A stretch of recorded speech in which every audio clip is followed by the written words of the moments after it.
here before for their 504 loan for their property at 8221 Minnesota Avenue.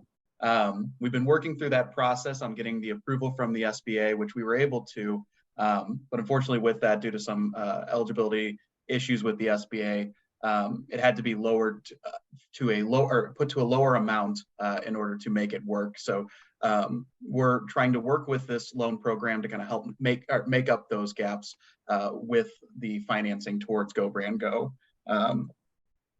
This funds will go towards working capital of the company. It'll be a 10-year term with an interest rate of 4%. Here with us today is the two owners of Go Brand Go, Derek Weber and Brandon Dempsey. So I'd like to pass it over to them. I know you've all heard from them before, but they can give you a bit of an update of what their company is working on and growing into. So I'll pass it on to you two. All right. Thanks, Zach.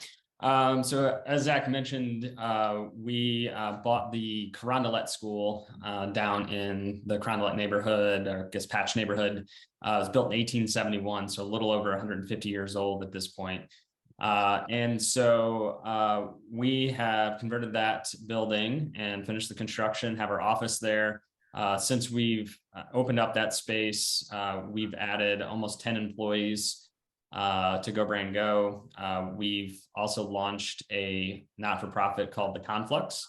So Conflux Co-Learning is a space that brings the leaders of manufacturing companies together to learn and grow with each other.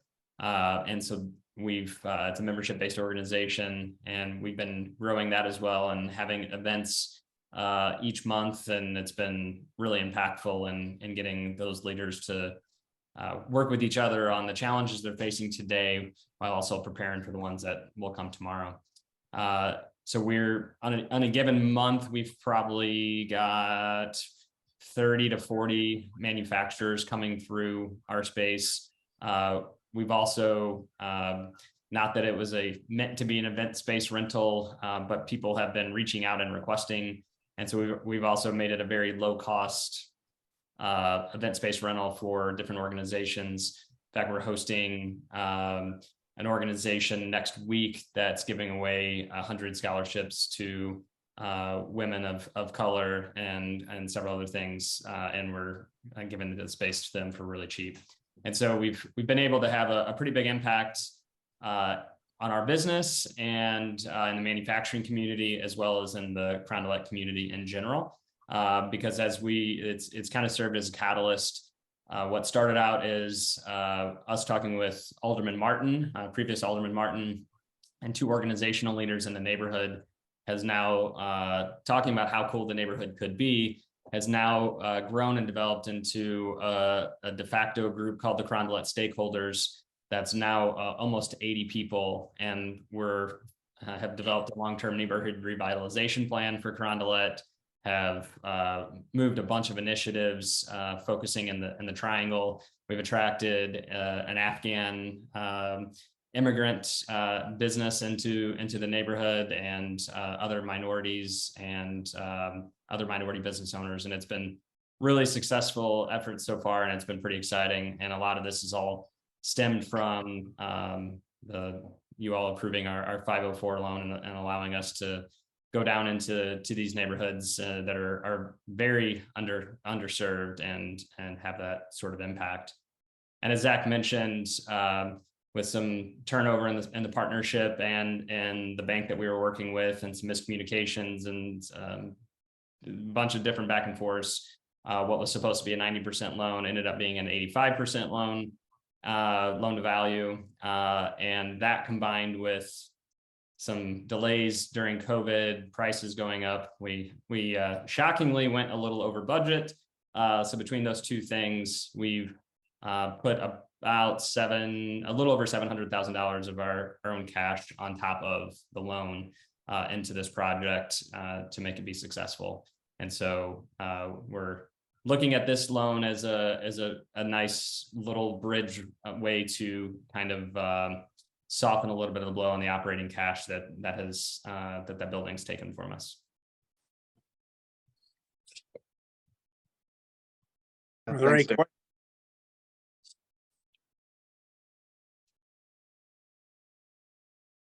Zach, did we talked at the review meeting about putting a debt service coverage requirement? You want to talk about that a little bit? Yeah, so included in the resolution, as you can see, it's a debt service coverage requirement of 1.2. So, and that's something the business should be able to handle very well with how they've been growing. They've been able to meet that in the past couple, which kind of looking at it too with a couple term sheets that we've received from banks. It's a pretty common thing that's listed on those, but to kind of help go in along with it, as opposed to taking the building as collateral and using just a UCC as part of that, as would kind of help with that on the loan, which we do review financials every single year. And you've kind of seen that on the watch list that Chris would make. So that it's part of what we would regularly do, but including that in on the loan requirements here. Thank you. Any questions? If not, I'll entertain a motion to approve the resolution. Dave McCrary here. I'll move to approve. Chris Peoples, second. Okay, Janet, will you pull the board? Director McClown? Aye. Director McCreary? Aye. Director Peoples? Aye. Director Glee? Aye. Chair Sights? Aye. It's been approved and good luck. Okay, moving right along. The next resolution is 23-LDC 04. That's a loan to Arbelope Studio LLC, and I guess that means Roger, you're up. All right, good afternoon. This loan is actually for, and I'm going to let Mike Powell in a couple minutes actually tell you why it is named Arbelope Studios. Anyway, it's owned by Lilia Irene Compadre, and she owns 100%. And what they're going to do is they're going to go ahead and buy and renovate property at 4130 Folsom Avenue.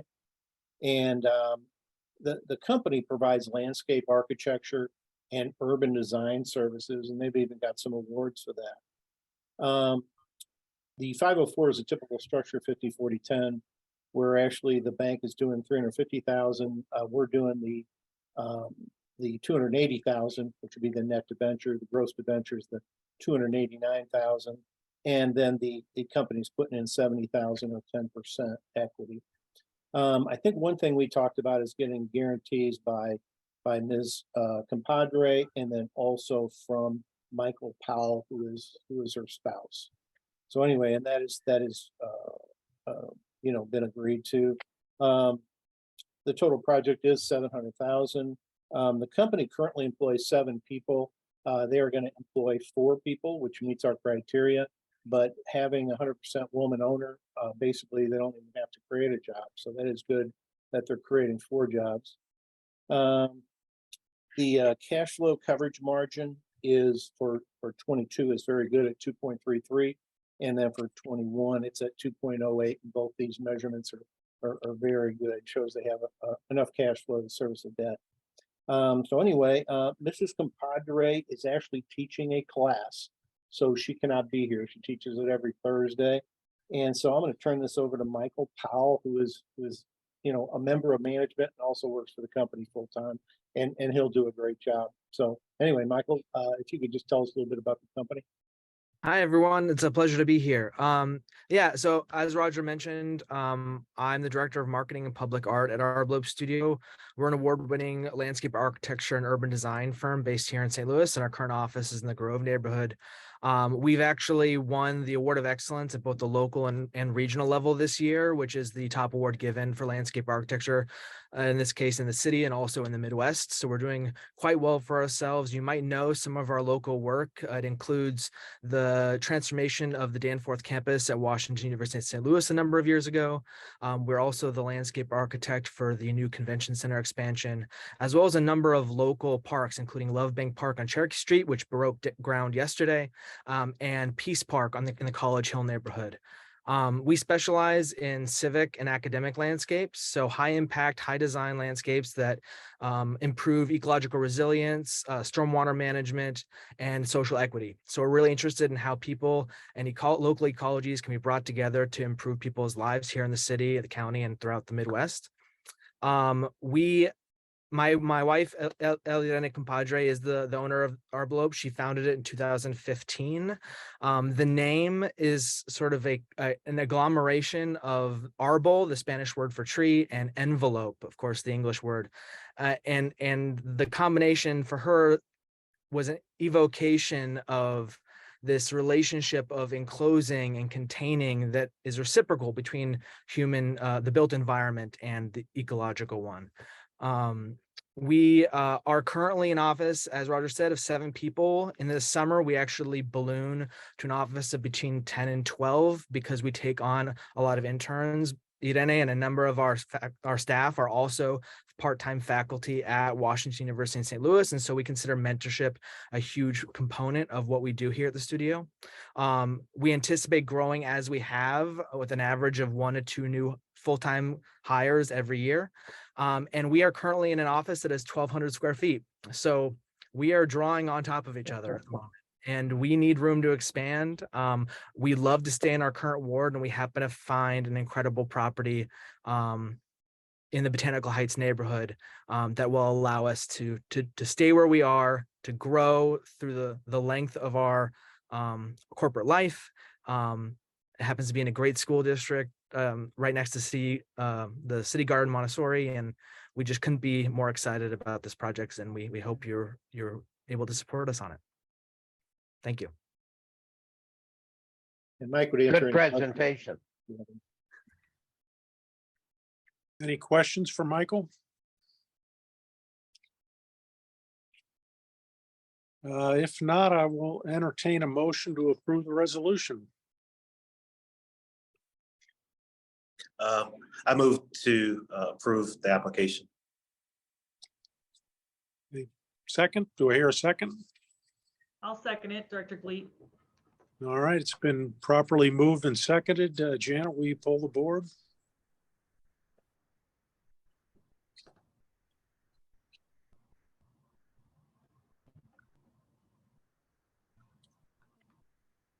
You there, Janet? Janet, Sorry, I was on mute. Director McGlown, aye. Director McCreary, Aye. Director Peoples, Aye. Director Gleat, Aye. Chair Sights. Aye. And properly moved, second, and approved. Congratulations and good luck to you. Thank you very much. Thanks a lot, Mike. Appreciate you coming. Okay, moving right along, status of accounts, Mr. McGuire. Before you get going, Chris, I'm gonna miss you. And I know you're in good hands, but I'm gonna log off after done. So I can get back to these people that are staring at me through this window. Thank you, guys. You got it. You got it. Thanks. Bye. All right, folks. So I sent to you a draft, what did I, on Monday or Tuesday, and I sent you this morning the final report. You should have it in front of you, right? Everybody okay with that? We're good. Yes. All right. So it's for the month ending March 2023. You had $2,100 of revenues. Didn't have any expenses this month. So that's your net income. That still on that negative side of the fund balance, but we're trying to work at that of 125,000, a little over 125,000 in the red. Didn't close any loans this month, but again, I want you guys to know that we are doing stuff. I'm still working on the ARPA funded grant program. We did 9 grants in March, and we actually have closed, funded 43 in April already. So as of we speak today, we have funded $845,000 grants. Our goal is 900, so we have 60 left. The hope is to have those funded by the end of April to be completed with the grant program. Our portfolio, we have 81 loans in our portfolio, well over 10 million, 10.6 million in principal outstanding on those loans. The 4 lines below that, it just shows you what makes up those 81. There's 54 of the, I call them the amortizing, the normal loans, in-house loans. We have that old small business resource loan program that we gave out 30, how many was it? 135 $5,000 grants. And then we have the SBA program of 16 loans. The principal outstanding is to the right on those. Of your in-house loans, you have 6 loans that are delinquent, 862 grand on the principal that's outstanding on those 6. If you're looking at a ratio, if you look at loans outstanding, loans delinquent to loans outstanding is 8.57. Please note that that does not include those small business resource loans. If you look at principal outstanding, the principal delinquent, you got 8.15. If you include the 11, as you can see, it skews the numbers up to 27% delinquency rate because you got 11 that are all the existing 11 are delinquent or past due. But you'll see that it doesn't affect your dollar, your percentage of dollar delinquent to dollar outstanding because they're very small. They range from, on the delinquent side of the 11, they range from, there's one that's got a balance of $305, and there is one that has, remember these all got $5,000. There is one that has a $4,400 balance. But anyway, there's your delinquency rates. I've tracked for you write-offs since 2001, written off 90 loans, 4.1 in principal written off. We've collected 41. Some are all 41 loans, 21 of all, and partial of 20 of 1.2 million. So your actual loss is you've written off and stayed written off 69 loans and 2.875 million in loss on those 69.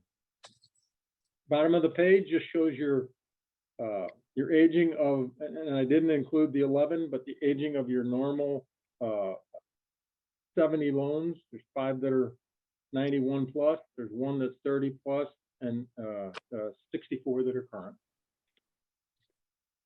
Your second sheet, it's our financial statement. It just shows you the 125 that I told you that we're in the red, trying to work toward that. You can see right above that 22.5, that's 9 months of the $30,000 commitment that this board has made to St. Louis Development Corporation. We're able to run that 125 negative because if you look over to the right, you'll see the accounts payable SLDC of 677. They don't come and close us down. They say make some money and pay us back. So as we are able, we chip into that 677,000. That is our financial picture. The next page, next 2 pages, is our reports of the funds that we have and what commitments we have and what our balance is. I will apologize up front. I didn't catch that Go Brand Go was an in-house loan. I thought it was an SBA loan. So you have to add $150,000 commitment to this first sheet. But that said, I have 2.7 million available unencumbered dollars. You take 150 off of that, you still have 2.5 million in funds available to lend that are uncommitted. Also wanted to mention that not only do you have that 2.5 or 2.7 in cash. You also have 4.4, I believe it is, in revolving loans, in dollars that are outstanding on loans that will be repaid, that can then go into this pool to be re-lent out. So you got a healthy program that has the ability to continue to lend. The next sheet is just the detail of the type of loan, and as I just mentioned, they're all the dollars that we have are in-house dollars. They're repayments, 3.4 in repayments, cash in the bank, so we can close any deal that we have. We can close that tomorrow. Add into the one I missed, the Go Brand Go, 150 down at the bottom. You still have 2.5 million in-house funds available. The last 3 sheets is the delinquency report, and Linda was kind enough to make some calls and get some answers for some of these guys. The St. Louis Apparel and the Evolution St. Louis, of course, same organization, has promised us, and they've promised us this before, but they said they have the funding, and that they are going to be able to bring our loans current by the end of the month. The newer loan, the one on the second sheet, that was, if you recall, a 1-year loan, and so their promise is to bring the loan current by April and then be ready to pay off in June on the non-CDBG loan. On the CDBG funded loan that we did in 2019, they said they'll bring it current at the end of this month, and he is saying that they will pay that loan off prior to maturity, and I believe maturity was, I forget, it was 2026 maybe. Anyway, they said that they would pay that off prior to maturity. Any other questions on the SBA program? As you can see, that continues to remain healthy. There's no loans that are on the delinquency report, so that's good news. But if there's any questions on the 6 in-house, please ask. That concrete coring, is there any, what's the story there?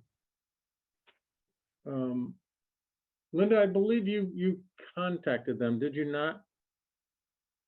We have a meeting set up with the owner on Friday, April 28th. We've had a hard time getting a hold of him for a long time, so I was happy that he finally communicated with me. So we'll kind of see what the story is when we meet with him on that Friday.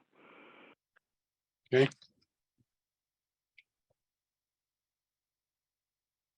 So, Chris, on the ones we haven't closed yet, is there anything new on those older ones?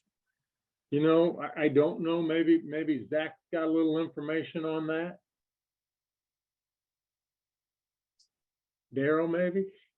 Yeah, we did recently talk with Kevin Bryant about moving forward with his 3 loans to the franchises. He's working on trying to get the occupancy permit and business license for those. So once he starts obtaining those, hopefully in the next few months, we'll be able to close on those, which we'll also have to bring in front of the board again to get that reapproved, since it's been a little bit of time for those. For the other loans, we're kind of still waiting on them. I know Custom Foodscaping has had a lot of issues with actually obtaining the building, so kind of in a holding pattern for that. And then I believe it's the same with Ace Hardware, trying to get the full approval from their corporate office for that franchise there. Is that property finished on Delmar as far as the building for those 3 from Kevin Bryant? I believe the property itself is, and they're working more on the interiors now for that. Didn't you say something like that, Linda, that they're finishing up the outside and they're moving in internally?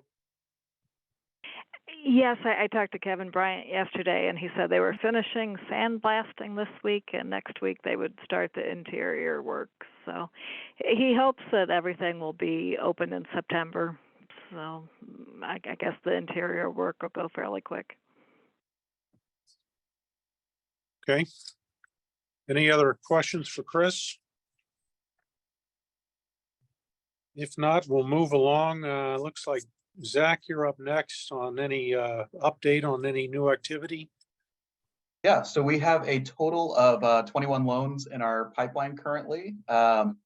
It's about 7 loans that we're currently working on getting full approval from, either by trying to work on bringing them to this board or trying to get them through SBA approval if they've been approved already. And that totals just a little bit over 4 million with those amounts. And then we have a total of 14 loans that are currently in the closing process that have been approved by this board and the SBA for those 504s. And actually, Linda closed 2 of those 504s that will be funding next month for that next funding. And that was the Iron Hops Brewing and Sugar Witch loans. So those 504 loans will be closing. And then, as I mentioned too, hopefully these loans with Kevin Bryant should be coming up pretty close to closing. Other than that, a lot of these other projects we're waiting on construction to finish before we can move forward with those closings. I know items such as the Go Brand Go, will be working with them hopefully to get a closing on both the 504 and this new loan that you all approved today to get those off the closing pipeline and into the funded section. All right. Thank you. Any questions for Zach? All right, so I guess that concludes things. Looks like our next meeting will be May 11th. So make sure and put that on your calendar. And if there's no other business, I'll entertain a motion to adjourn.